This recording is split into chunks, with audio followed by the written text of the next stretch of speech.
How to withdraw a trip request on Airbnb. Hey everybody and welcome back to our channel.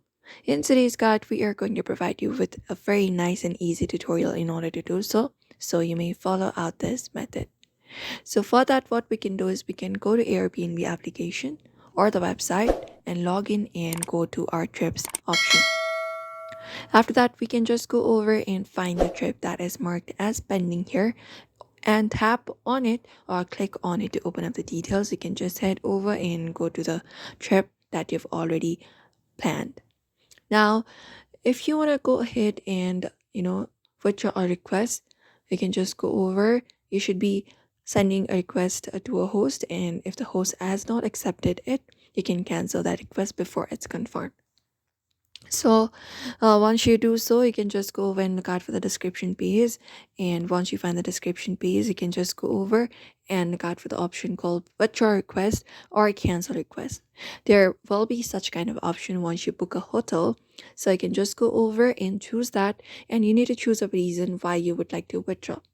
After that it's done, you can confirm it up and you will be seeing the status changing immediately. You can just go over and check it out there, and you should be able to do it. Airbnb places a temporary authorization, not a charge, after withdrawing.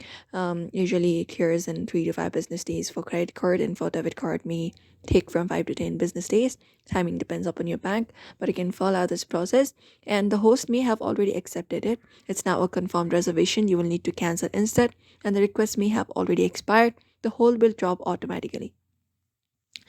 And if your request is stuck or has not cleared after 10 business days, you can go to your profile, look out for the help section, get help, and within get help, look out for payments option. You can go to help center and go over and look out for payments or something like that. Here, let's search for payments.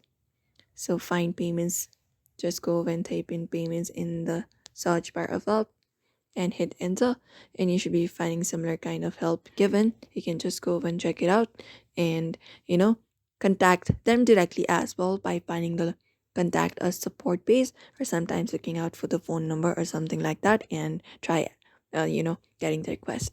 And that's it everybody. You can follow out this method for that, and you should be able to do it. So we hope this video was helpful. Give this video a like and subscribe for more tips and tutorials.